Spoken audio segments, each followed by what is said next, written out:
Hello, and welcome to The Marketing Architects, a research-first podcast dedicated to answering your toughest marketing questions. I'm Elena Hingle. I run the marketing team here at Marketing Architects, and today I am joined by my two co-hosts, Angela Voss, our CEO, and Rob DeMars, our Chief Creative Officer. Hello. We are back with our thoughts on some recent marketing news, always trying to root our opinions in data, research, and what drives business results. And today we are going to break down a LinkedIn post that went viral a couple of weeks ago. And I'm not going to read the whole post, but it's from the CEO of a digital agency. And in the post, they argue that quote unquote brand awareness is overrated.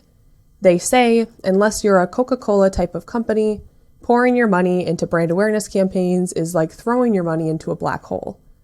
And they go on to comment on agencies who advocate for growing brand awareness, saying it brings leads that are almost impossible to work with, and they suggest that instead, you should focus on targeted, performance-driven marketing that actually delivers results.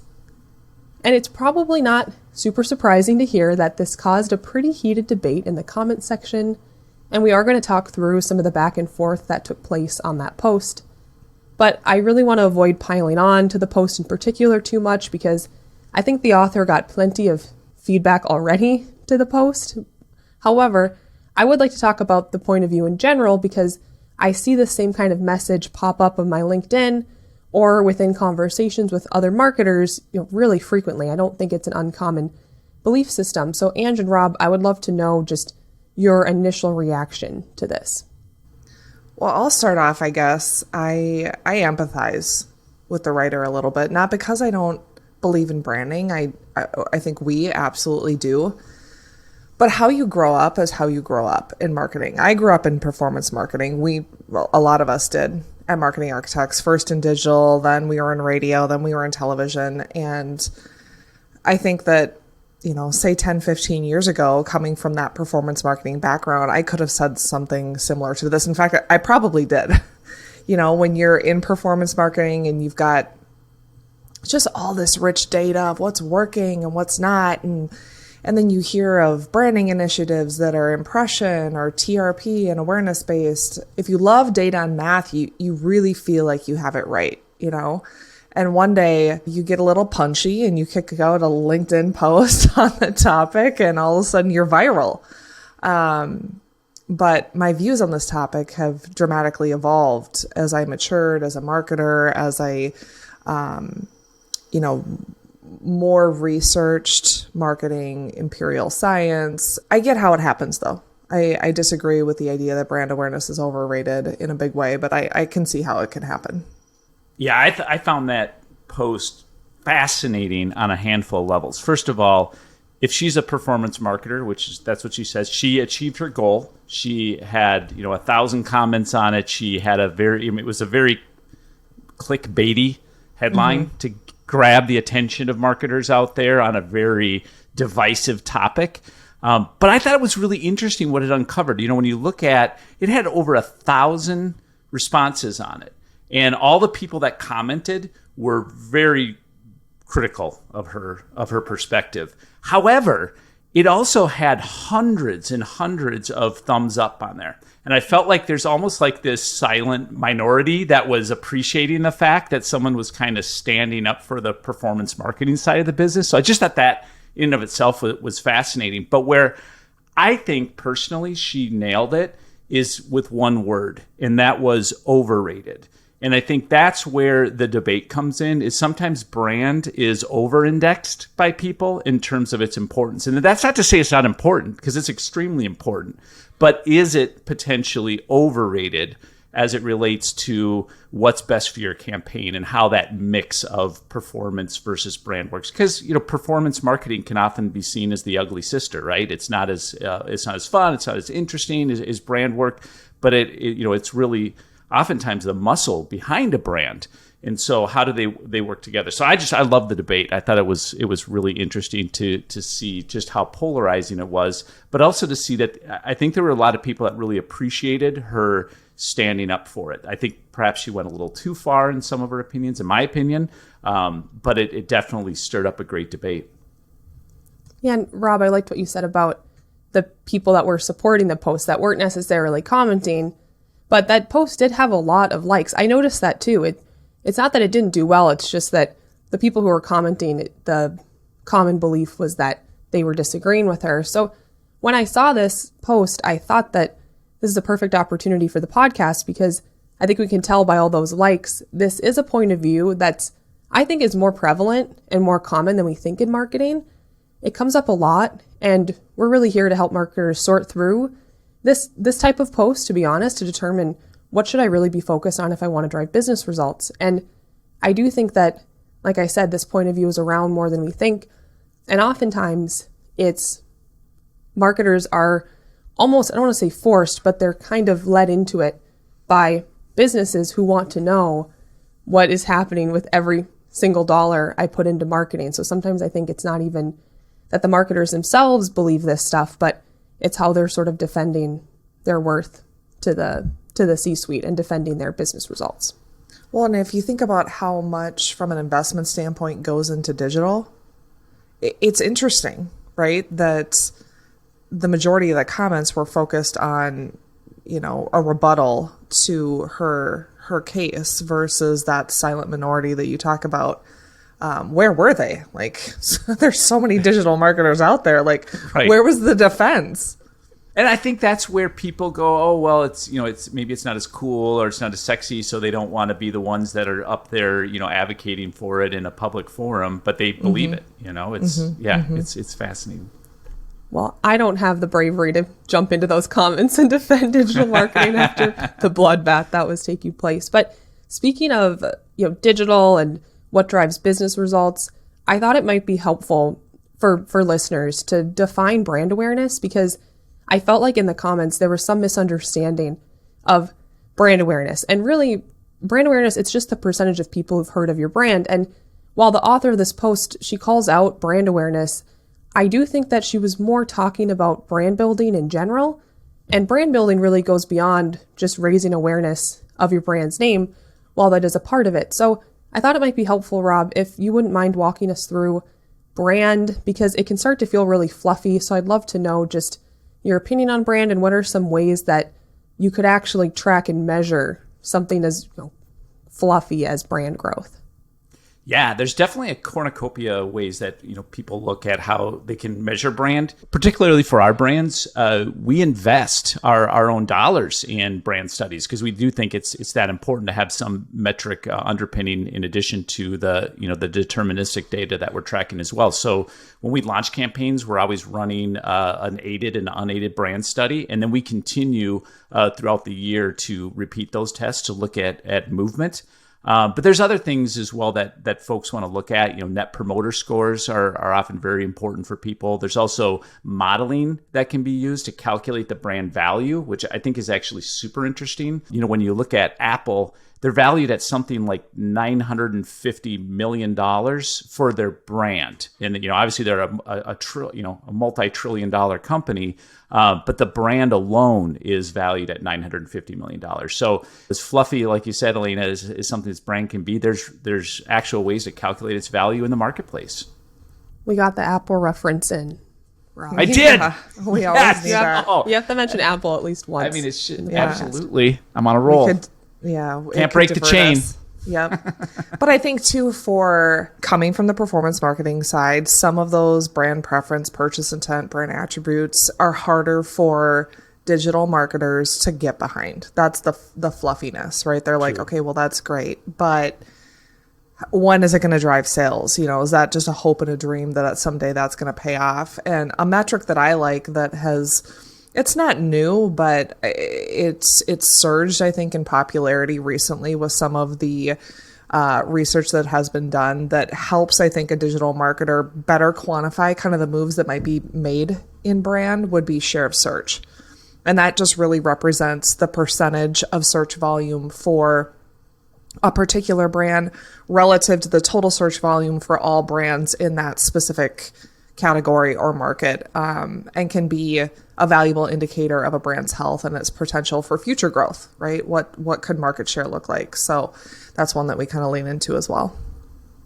Right. And I think you make a good point about how, well, Rob, you said brand is actually, it's not so fluffy anymore. It actually is. We have a lot of tools where you can measure it. you can prove it. But I think I've heard, at least with some of the clients we work with brands that are come in all different shapes and sizes and different points in their journey. But a lot of times marketers, they like brand and they want to get behind it, but they'll follow that up with, well, it's going to need to work, right? And I think that's fair too. They can't go to the board and go to their boss and just present the brand growth. They also need to have that business growth following. And Angela, I'm also curious, Rob too, when we set up these brand studies for clients, it's things that we invest in for them. How many of them are already doing some sort of brand tracking? Are most brands, does it depend on the size, or is this usually something new for clients? I'm actually surprised at how many brands aren't actually looking at the brand stuff, or not looking at the brand stuff. They just can't afford it. I mean, they're definitely a time-consuming, expensive process to go through. So our larger brands, definitely. But mid-sized brands, they really aren't tracking their unaided and aided recall. As far as I've been seeing, I don't know, Angie, if you'd agree with that. Mm-hmm. Yeah, I think it's a mixed bag. I think you're right that the larger brands have been. It's a good indicator to us, right? How wholly do they understand how a brand grows? Have they leaned into that already? And if not, of course, we bring that to them, establish baselines. And if we're going to launch television, certainly we want to be able to understand how that moves the needle for them, but gives us a good indication of just their understanding of top of funnel versus bottom of funnel and how consumers think about making decisions and things like that. So in all cases, we get it going if it's not already going, but yeah, it's a little bit of a mixed bag.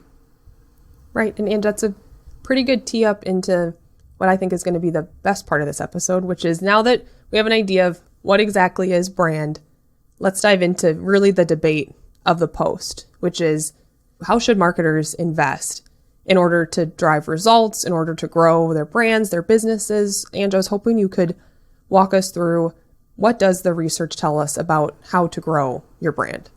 Yeah, there's a lot out there. I like to even start just thinking through too, like, how do I make buying decisions as a consumer, not as a marketer?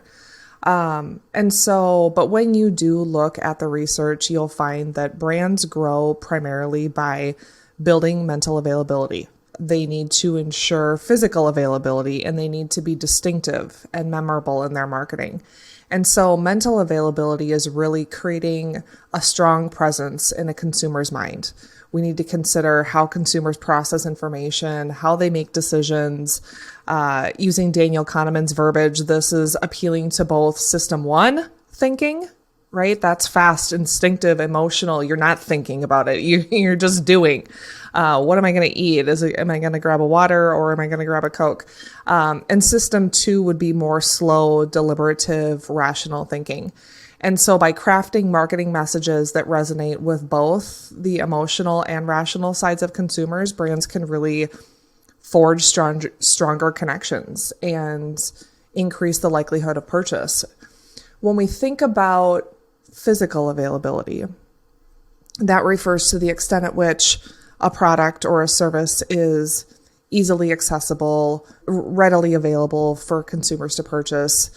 And it's important because a lack of physical availability will really work against the gains that you've made in mental availability, right? Like, I might have a favored brand that comes to mind when I'm shopping for a beauty product, but if it's a pain to purchase, that brand may lose that sale.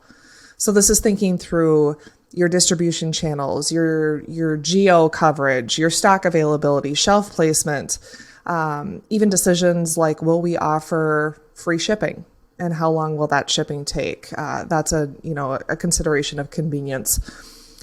Instead of thinking about marketing as top of funnel versus bottom of funnel, it's kind of useful to consider whether your consumers are in or out of market. We like that at MA. We like that thinking, that in that perspective allows us to craft marketing messages that can effectively engage both types of consumers. So for those that are in market, we can focus on, more performance marketing, drive immediate sales, maybe offer base, while those that are out of market, it's essential to create strong, memorable branding that keeps us top of mind, creates that mental availability. By striking that right balance between those approaches, we can reach consumers at various stages of their decision-making process and ultimately drive brand growth, which of course is what everyone's after.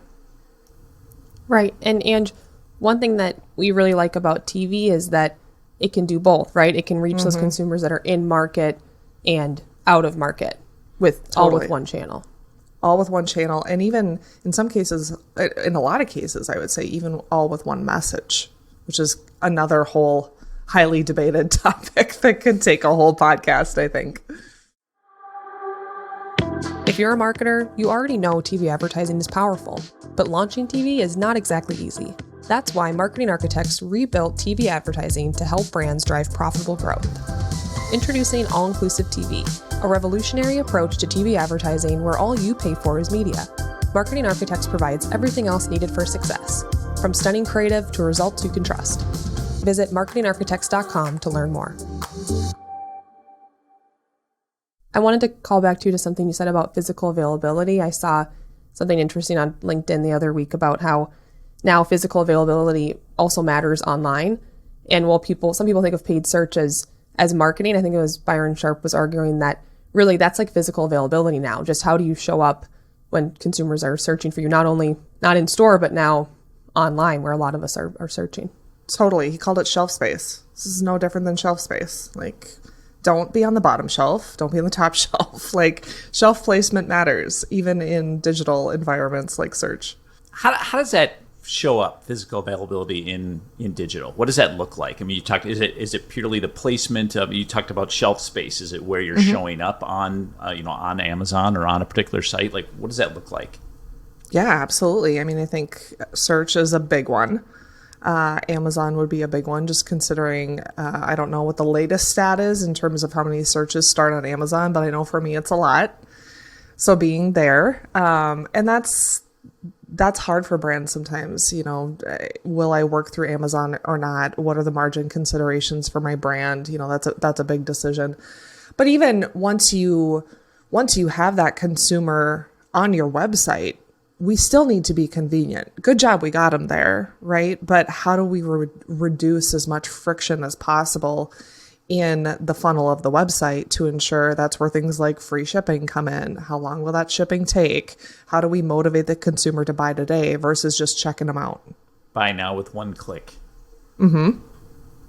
Right. And it's 61% of searches. Thank you. Start on Thank Amazon. You. How's that for a research-driven Wow. podcast, people? You had to have used ChatGPT for that. It was I was so about quick. to say, ChatGPT is like another shelf space maybe that you're going to have to think about. We are going to have to think about it. There's a lot of people doing that. Yep.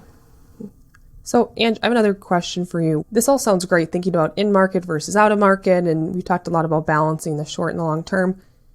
Do you think, when should a marketer think about brand and brand awareness? Do you think this is something that you should be thinking about from the very beginning? Is there a point where you should be investing more in brand? How do you advise marketers on when is it time to really focus on brand building?